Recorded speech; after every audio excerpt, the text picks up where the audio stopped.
अलैकुम। सल्तनत बनु उमैया के बाद सल्तनत बनु अब्बास की हुकूमत आई थी। अब्बासी खुलफा ने मुसलमानों की रियासत और मुसलमानों की हुकूमत में बहुत इजाफा किया था। मुसलमानों की जो हुकूमत थी वो दुनिया के चप्पे चप्पे तक फैल गई थी और जगह जगह मुसलमान फैल गए थे। उन्हीं हुक्मरानों में एक मशहूर हुक्मरान मुस्तनसर बिल्ला भी गुजरा है। मुस्तनसर बिल्ला का एक पहलवान हुआ करता था, उसका नाम जुनैद था। मुस्तनसर को पहलवानी और कुश्ती करवाने का बहुत शौक था। इस लिहाज से उसने अपने महल में बहुत सारे पहलवानों को पाल रखा था। उनकी बाकायदा तरबियत हुआ करती थी और हर साल के बाद उनके बाकायदा कुश्ती के मुकाबले हुआ करते थे और जो भी पहलवान उनमें जीत जाता था, मुस्तनसर बिल्ला खलीफा उसको बहुत सारा इनाम व इकराम से नवाजा करता था। उसका एक चहीता पहलवान था, उसका नाम जुनैद था। जुनैद अभी नौजवान था, 22-23 साल उसकी उम्र थी, लेकिन वो अपने फ़न हरब और फ़न कुश्ती की वजह से बादशाह की आंखों का तारा था। जितने भी उस दौर के पहलवान थे सारे के सारे जुनैद से डरते थे। जुनैद ने सबको पिछाड़ा हुआ था, उसका इनके नाम का डंका बजा करता था। हर साल जब बहार का मौसम आया करता था तो उस मौसम में मुस्तनसर बिल्ला पूरी दुनिया में और पूरे आलम इस्लाम में अपनी पहलवानी और कुश्ती के मुकाबलों का ऐलान करवाया करता था और जो भी दुनिया भर से पहलवान आया करते थे जुनैद का उनसे मुकाबला हुआ करता था और हमेशा की तरह जुनैद उन पहलवानों को पछाड़ के मुकाबला जीत जाया करता और बादशाह के इनाम और इकराम का हकदार ठहरता था। एक बार ऐसा हुआ कि बादशाह ने पूरी दुनिया में पूरे आलम इस्लाम में पहलवानी का जो मुकाबले का ऐलान फरमाया और अपने कासिदों को मुख्तलिफ बादशाहों के दारुल-हुकूमत में भेजा और उनको इत्तला दी कि आने वाले मौसम बहार में हमेशा की तरह वो इस बार भी कुश्ती का मुकाबला करवाना चाहते हैं। तो अगर आपका कोई भी पहलवान है जो हमारे पहलवान से लड़ सके तो बराए मेहरबानी आप उसे भेज दें और हमें इत्तला फरमाएं। लेकिन उस साल कोई भी पहलवान जो था वो जुनैद के मुकाबले को तैयार ना था, ना ही कोई बंदा जुनैद के मुकाबले के लिए आया। मौसम बहार बिल्कुल करीब आ चुका था, मुकाबले के दिन बिल्कुल करीब आ चुके थे, मेला जो था वो शुरू हो चुका था, लेकिन अभी तक किसी भी हुकूमत से किसी भी पहलवान ने मुकाबले के लिए अपना नाम नहीं लिखवाया था। बादशाह और जुनैद दोनों मायूस हो चुके थे कि इस बार जो है उनका मुकाबला किसी के साथ नहीं होगा, ना ही कोई पहलवान जो है इस बार उनके मुकाबले में आएगा। उसी शाम एक बुजुर्ग जिसकी उम्र तकरीबन को 65-66 साल थी, बिल्कुल लागर कमज़ोर, हड्डियाँ जो उसका गोश्त था बिल्कुल हड्डियों के साथ लग चुका था, बिल्कुल वो ढांचा बन चुका था, उसने आकर जुनैद को मुकाबले का चैलेंज दिया। जब बादशाह ने उस बूढ़े को देखा तो बादशाह हंस पड़ा और बादशाह ने उसका तमस्खर उड़ाया, लेकिन बूढ़े ने बादशाह को ये कहकर चुप करवा दिया कि आप मेरी हालत देखकर तंज उस वक्त करिएगा कि जब मैं अखाड़े में आपके पहलवान को चारों शाने चित कर दूंगा। जुनैद को जब इसकी इतला दी गई तो जुनैद भागा भागा आया और उसने आके उस हैरानी से उस बूढ़े को देखा कि जो उसको मुकाबले का चैलेंज दे रहा था। जुनैद ने उस बूढ़े के पास आके उसको मुकाबले से मना किया, उसको कहा कि आपकी उम्र जो है वो लड़ने की नहीं है, मुकाबला करने की नहीं है, तो मैं आपका बेटे की जगह हूँ, आपसे मैं दरख्वास्त करता हूँ कि जो है आप मुकाबला ना लड़ें।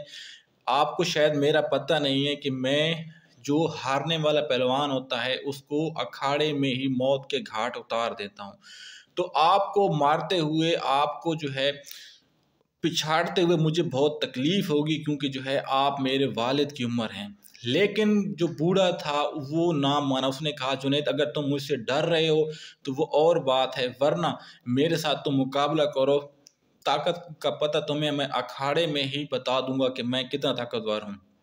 जुनैद ये सुनकर हैरानी और परेशानी से उसकी बात को मान गया और जुनैद ने जो है उसका जो चैलेंज था वो कबूल कर लिया। पूरे मुल्क में जनाब मनादी करवा दी गई कि जुनैद पहलवान का मुकाबला इस बार एक बूढ़े पहलवान से होगा। जिसने भी सुना कोई हैरान रह गया, तो कोई परेशान, और किसी ने उस बूढ़े की हिम्मत को दाद दी कि जिसने जुनैद जैसे पहलवान को मुकाबले के लिए दावत दी थी। दिन गुजरते गए, मुकाबले का टाइम आ गया, मेला शुरू हो गया। दुनिया दराज से जो लोग थे, स्पेशली वो जुनैद का मुकाबला देखने के लिए अखाड़े के इर्द गिर्द आ गए, उस मैदान में जमा हो गए। जुनैद भी तैयार होकर शाही सवारी पर, शाही घोड़े पर सवार होकर बादशाह के गुलामों के झुरमुट में अपनी ताकत का मुजाहरा करता हुआ और नारे लगाता हुआ मैदान में आ गया। जुनैद ने पहले बादशाह को देखा, उसके आगे झुककर सलामी ली। बादशाह ने हाथ से उसकी सलामी का जवाब दिया। फिर लोगों ने नारे मारकर जुनैद का इस्तकबाल किया। जुनैद लोगों के नारों का जवाब देता हुआ अखाड़े में आ गया और उसने जो है मुकाबले की तैयारी शुरू कर दी। लेकिन अभी तक जो बूढ़ा है वो नहीं पहुंचा था। जुनैद एक तरफ साइड पे होके बड़ी बेसब्री से उस बूढ़े का इंतज़ार करने लग गया। अब पूरे मजमा को, पूरे मैदान को और बादशाह को उस बूढ़े पहलवान का इंतज़ार था कि जिसने जुनैद को मुकाबले का चैलेंज दिया था, और आज मुकाबले का टाइम आ चुका था। टाइम गुजरता गया, लेकिन वो बूढ़ा पहलवान ना आया। तो लोगों में चह मगोइयाँ शुरू हो गई। किसी ने उस बूढ़े को मुसखरा कहा, किसी ने बूढ़े को चालबाज कहा, और किसी ने ये कहा कि उस बूढ़े ने जानबूझ के जो है जुनैद का टाइम ज़ाया किया और हमारा टाइम ज़ाया किया। जैसे जैसे वक्त गुजरता गया, लोगों का गुस्सा बढ़ता गया। वो खड़े होकर उस बूढ़े को बद्दुआएं देने लग गए, उसके खिलाफ गलत टाइप की बातें बोलने लग गए, उसको गालियां देने लग गए। लेकिन बादशाह और जुनैद को बड़ी बेसब्री से उस पहलवान का इंतज़ार था, क्योंकि उसकी बातों से लग रहा था कि जिस तरह से उसने मुकाबले का चैलेंज दी है, मुकाबले की जैसे उसने दावत दी है, कुछ भी हो जाए वो बूढ़ा मैदान में ज़रूर आएगा, मुकाबला ज़रूर करेगा। दोपहर से असर का टाइम हो चुका था, लेकिन वो बूढ़ा ना आया। तो तंग आकर जुनैद ने जो है बादशाह को इशारा किया कि बूढ़ा नहीं आने वाला, लिहाजा जो है आप मुकाबले के फाते का ऐलान कर दें। बादशाह ने उसका इशारा समझ लिया और बादशाह ने खड़े होकर जो उसका नकाराबाज था उसको इशारे से बताया कि वो मुकाबले का ऐलान कर दे। नकाराबाज, या मतलब जो आप उसको रेफरी कह सकते हैं, जो मुकाबले का रेफरी था, उसने जो है खड़े होकर लोगों को देखा। अब अवाम भी ये समझ गई थी कि जो है वो बूढ़ा मुकाबले के लिए नहीं आएगा, और जो ये रेफरी है ये अब जुनैद के जीतने का ऐलान करने वाला है। इससे पहले कि वो रेफरी उसका ऐलान करता, अचानक मजमे में से किसी ने चिल्लाकर कहा कि वो देखो दूर से कोई बंदा आ रहा है। तमाम मजमा जुनैद समेत उन्होंने उस गर्द गुबार की तरफ देखा जहाँ पर कोई बंदा जो है वो दौड़ता हुआ आ रहा था।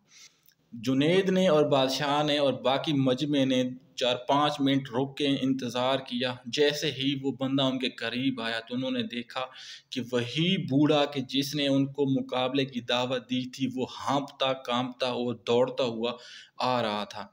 लगता ऐसे था कि वो काफ़ी दूर से आ रहा है, और वो पसीने से शराबूर था। कपड़े जो है उसके सारे पसीने से भीगे हुए थे, और उसका सांस से सांस नहीं मिल रहा था। उसकी हालत बहुत ख़राब थी। उसने अखाड़े के करीब पहुंचकर सबसे पहले रेफरी से पानी मांगा। रेफरी ने इशारा किया और उसको पानी दे दिया था।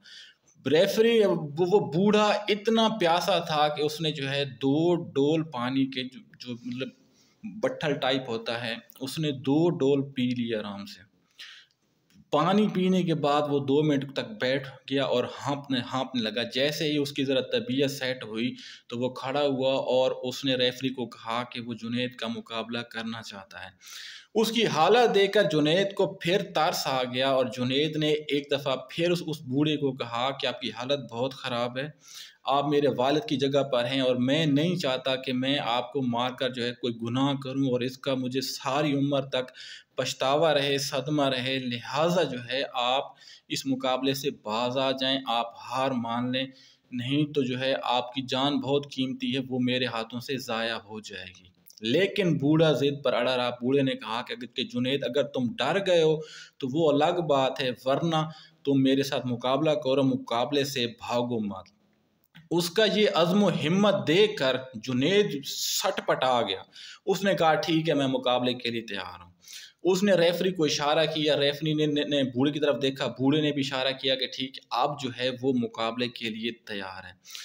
ये कहकर जुनैद ने भी जो है अपने जो उसका आज़रबंद था, जो मतलब पहलवान पहनते हैं कपड़े वगैरह, जिसको आप जो भी अपनी ज़बान में कहते हैं, वो उसने बांधा। जो बूढ़ा था उसने भी जनाब वही बांध कर जो है वो मुकाबले के लिए खड़ा हो गया और उनके बीच में रेफरी आ गया।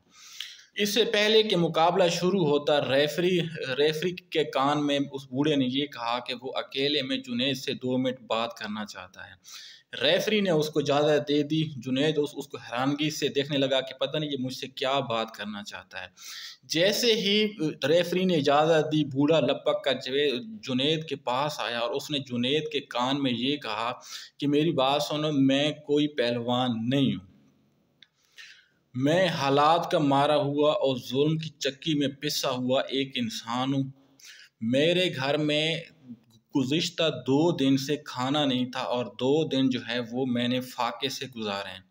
ये सुनकर जुनैद की जो आंखें हैं वो फटी की फटी रह गई। तो उसने कहा, बाबा जब आपकी ये हालत है तो फिर आप मुकाबला क्यों करना चाहते हैं?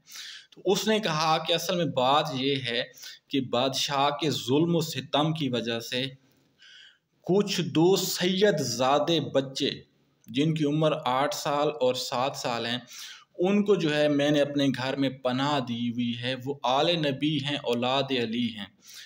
अगर मैं उनको घर से बाहर निकालता हूँ तो जो दुश्मन हैं, जो बादशाह की फ़ौजें हैं, वो उनको कत्ल कर देंगी, उनको मार देंगी। लेकिन अगर मैं उनको घर में रखता हूँ तो वो भूख और प्यास से मर जाएँगे, क्योंकि मेरे घर में खाने के लिए भी कुछ नहीं है, मेरा कोई बेटा ही नहीं है, मैं हूँ और मेरी एक बूढ़ी बीवी है।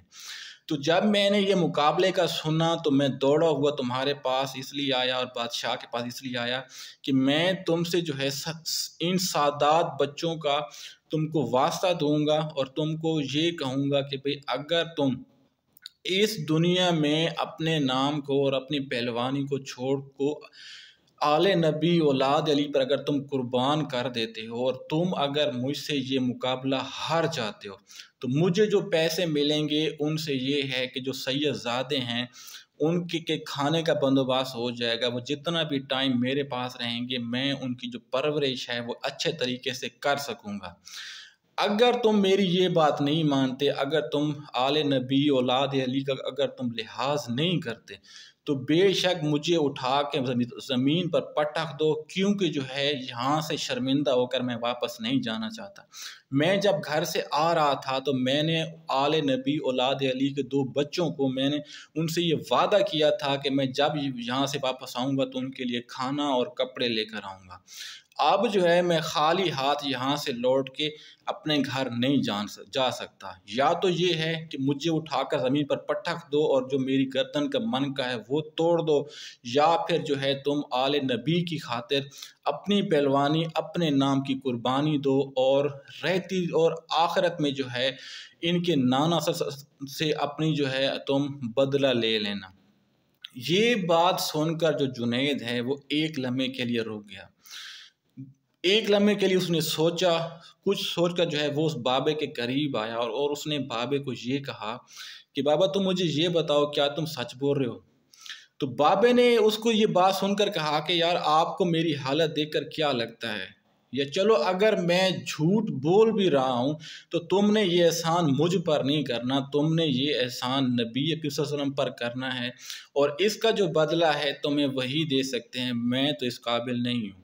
बाकी तुम्हारी मर्ज़ी है, अगर तुमने मुकाबला करना है तो बेशक मुझे मार डालो, मुझे कोई इतराज़ नहीं है। लेकिन अगर तुम अपने नाम की, अपने इज़्ज़त की तो तुम अगर कुर्बानी देना चाहते हो आले नबी की खातिर तो वो भी तुम्हारी मर्ज़ी है। ये सुनकर जुनैद ने एक लम्हे के लिए फिर सोचा और बाबे को ये कहा कि बाबा क्या तुम मुझे ज़मीन पर गिरा लोगे? तो बाबे ने उसकी हालत देखकर जो है कहा कि जुनैद तुम्हें क्या लगता है कि मैं तुम्हें गिरा सकता हूँ? बाबा हैरान और परेशान रह गया उसकी जुनैद की ये बात सुनकर, क्योंकि बाबे को ज़रा भी अंदाज़ा नहीं था कि जो जुनैद है वो इसकी बात को मान लेगा और आले नबी की खातिर अपने नाम की और अपनी शोहरत की जो है वो कुर्बानी देगा। तो उसने जुनैद से ये कहा कि जुनैद मेरी हालत देखो, मैं तो तुम्हें पकड़ भी नहीं सकता, गिराना तो दूर की बात है। तो ये सुनकर जुनैद ने कहा कि चलो ऐसा है कि तुम एक्टिंग तो कम से कम कर सकते हो ना, कि तुम बस मुझे पकड़ना, नीचे गिरना मेरा काम है। सिर्फ तुम मुझे पकड़ लेना। तो बाबे ने कहा ठीक है मैं कोशिश करता हूँ। तो ये कहकर वो पीछे हट गया और बाबा भी पीछे हट गया। जुनेद ने रेफरी को इशारा किया कि ठीक है आप वो मुकाबले का ऐलान करें। जैसे ही रेफरी ने सीटी बजाई, दोनों पहलवान जो है वो आमने सामने आ गए। लोगों के नारे, उनके जो हंगामे वो शुरू हो गए। लोगों को यकीन था कि एक ही जिस्त में, एक ही बारी में जुनेद इस बूढ़े पहलवान को उठाकर ज़मीन पर पटकेगा और उसकी जो गर्दन का मनका है वो टूट जाएगा। लेकिन जैसे ही दोनों आमने सामने आए, उन्होंने एक दूसरे के हाथों में अपने हाथ अड़ाए। फिर अचानक लोगों ने एक अजीब मंजर देखा। उन्होंने क्या देखा कि बाबे ने जोर लगाया और जुनेद जैसा नाकाबिले तस्खीर पहलवान कि जिसका दुनिया भर में कोई मुकाबला करने को तैयार नहीं था, उसका इतना डर, इतना खौफ था, उसको एक ही लम्हे में उस बूढ़े ने उठाकर ज़मीन पर ऐसा पटका कि जुनेद दोबारा उठने के काबिल ही ना रहा। ये देखकर लोगों की तो मुंह जो है वो खुले के खुले रह गए। लोग हैरान और परेशान जुनेद को देख रहे थे कि जो ज़मीन पर पड़ा था और जो बूढ़ा था वो मैदान में, अखाड़े में खड़ा होकर नारे मार रहा था और अपनी कामयाबी का ऐलान कर रहा था। बादशाह समेत पूरी खिलकत, पूरी अवाम ये देखकर हैरान और परेशान रह गई। लेकिन जुनेद ये मुकाबला हार चुका था। रेफरी जुनेद के पास आया, उसने आके जुनेद को हिलाया, लेकिन जुनेद बेहोश था। रेफरी ने फौरन जो है उस बाबे का हाथ पकड़ा और उसको हवा में बुलंद कर दिया और उस बूढ़े की उसने कामयाबी का ऐलान कर दिया। जैसे ही खलीफा मुस्तनसर बिल्ला ने जुनेद को एक बूढ़े से हारते देखा तो वो शदीद गुस्से में आया। उसने उसी वक्त जो है हुक्म सादर कर दिया कि जुनेद को मेरे महल से निकाल दिया जाए और आज के बाद जुनेद कभी भी मेरे महल तो क्या, मेरा जो ये दारुल हुकूमत है इसके आस पास भी मुझे नज़र न आए। लेकिन जुनेद ने अपनी दुनियावी और अपनी जो दुनिया की शोहरत थी उसको छोड़कर जुनेद ने वो चीज़ हासिल कर ली थी कि जो हर किसी के मुकद्दर में नहीं होती। बूढ़े को इनाम कराम मिल गया, वो खुशी खुशी पैसे लेता हुआ और हार वगैरह जो दौलत उसको मिली थी वो लेता हुआ चला गया।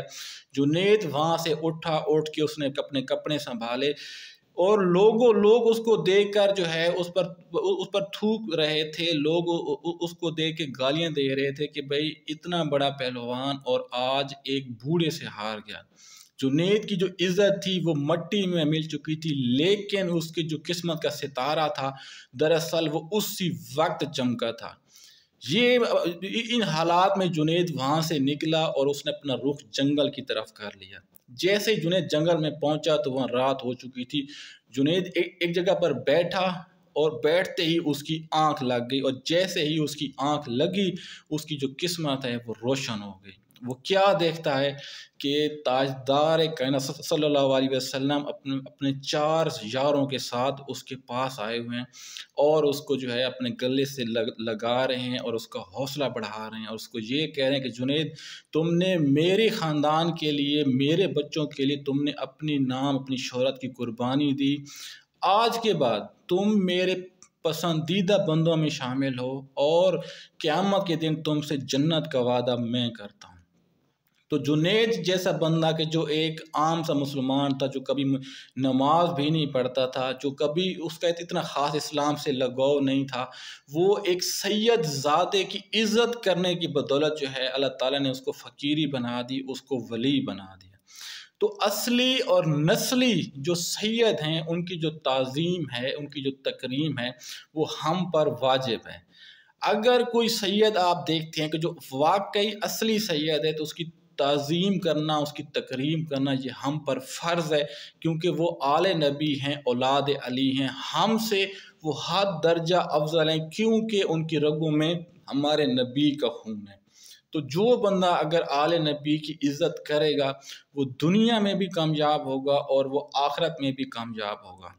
जैसे जुनेद पहलवान को दुनिया आज जुनेद बगदादी के नाम से जानती है, इसी तरह सैयदों की इज़्ज़त करने वालों को भी अल्लाह ताला दुनिया में भी इज़्ज़त देगा और अल्लाह ताला उनको आखिरत में भी इज़्ज़त देगा। तो अगर आपको मेरी ये वीडियो पसंद आई है तो प्लीज़ इसको लाइक और शेयर लाजमी कीजिएगा। अल्लाह ताला हम सबको आले नबी की इज़्ज़त करने की तौफ़ीक अता फ़रमाए और सईदों के भेष में छुपे हुए भेड़ियों से अल्लाह ताला हमारी हिफ़ाज़त फरमा। वमा अलैना इल्लल बलागुल मुबीन।